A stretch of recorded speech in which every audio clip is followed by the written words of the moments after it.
So, broadcasting you from the Flaming Gorge, and incredibly windy has been, and that's the Gorge River, the Green River that you see before you. And we are starting a new chapter, this being number 8 for the first book of Samuel. And let's see what life holds for Samuel as he ages. And it came to pass, when Samuel waxed old, he appointed his sons as judges over Israel. Now, he had 2. The name of his first begotten son was Ioel, or Joel. And the name of his second son was Abia.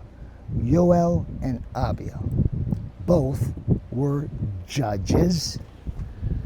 And the farthest most southern city of Israel, Bersabee, right down there. So there's the salt, there's the Great Sea, Mediterranean, and there's Bersabee, Jerusalem. Bersabee.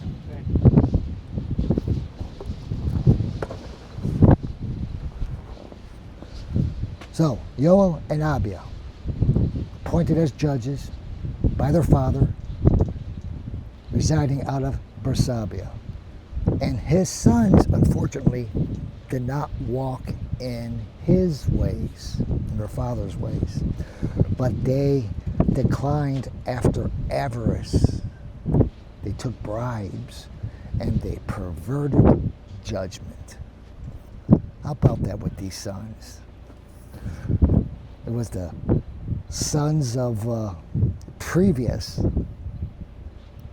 high priest, the instructor, the tutor for Samuel. Now it's happening to Samuel's sons, 2 boys, 2 and 2, declined after avarice. As I was alluding to, Heli, both of his sons, same thing. The sons of blessed Samuel also succumbed to temporal power and respect their positions attained. And similar to the sons of Heli, if we recall their names were being Phinehas and Ophina, Abia and Ioel also could not handle and maintain such prestige as high priest of he which is. And these were incredible, potent positions that could easily go to one's mind because of the power that the people are respecting you thereof. And to abuse that,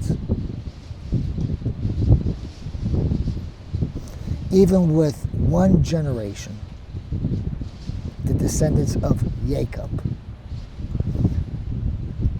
calamitously could not maintain the incredible faith of their forefathers and even their fathers. Always the avarice, the greed that seems to disgustingly influence mankind the most. Avarice, greed, with positions, elevated positions. But unlike Heli, Samuel, the Nazarene, is keenly observant of his son's aberrant behavior, and he's going to waste little time intervening. Prophet Samuel's prompt involvement is overwhelmingly caused by the Nazarite's fear and love of Heavenly Father, over and above his love for his kin. And we can thank Heli for that. If it wasn't for the incredible instruction by Heli and him pointing out, this is the bad things that happen to me, watch out for these signs. All this by Heli. So bravo. So let's continue on. Therefore, all the ancients of Israel, they were assembled. They came to Samuel in the place called Ramah, Matha being west of the Jordan River, mountain areas, slightly north and inside the eastern portion of the mountainous terrain, north of Jerusalem, Ramah. So they're gathering here. So they grumbled to Samuel about what's going on with the boys. Some additional wisdom, however, before I get to this, I want to elucidate from St. Jerome regarding the offspring of Heli and Samuel. The sons of Heli, so grievously offending their office before, and now Samuel's sons also perverting judgment. This gave occasion to the people to demand a king, to judge their temporal causes rightly, not declining to wrong for bribes. So they thought, in their notorious wisdom, that having a king could remedy all of this.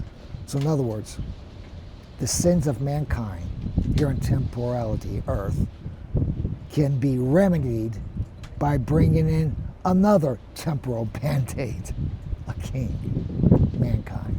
This is their wisdom. All they had to do, it's like all we have to do now is oblige by the precepts and the judgments of Moses. That's all they had to do. But being so stiff-necked and so stubborn and being easily swayed by their neighbors, they don't. They don't. So they said to him, after they gathered, they say to Samuel, "Behold, thou art old, and your sons walk not in your ways. So appoint us a king, that he may judge us as also all nations have." Wow. As also all nations have. When I read this, I think it's these despicably melancholy these few generations are after Moses. The Jacobites just didn't realize how unique and special they were. This is why I call it melancholy. Tragic, sad. The entire point of Israel being different from the other nations is they were supposed to be different. After all, they had quiesced. Mankind, these other nations, all they had were false gods and mankind.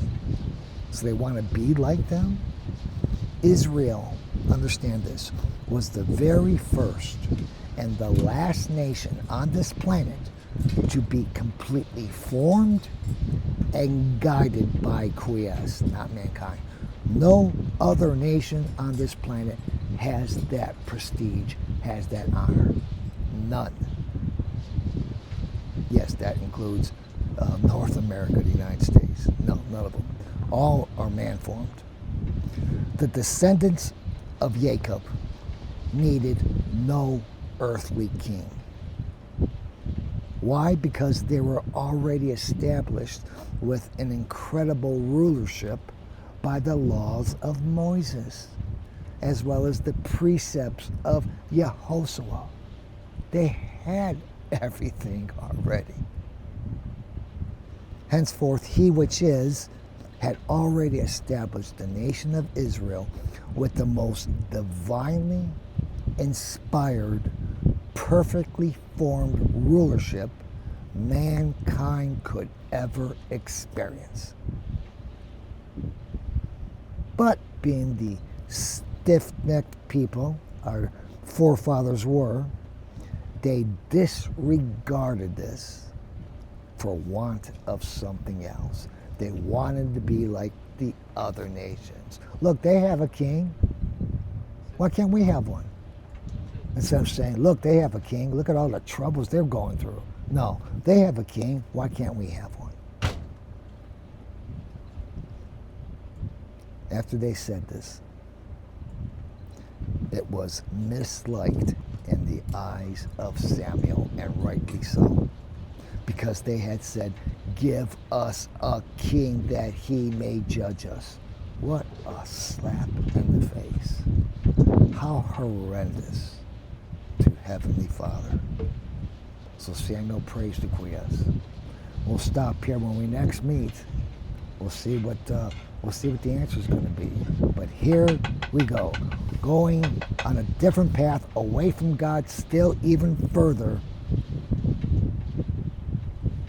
walking the paths of mankind, thinking it is better. Till next we meet. Pox movies.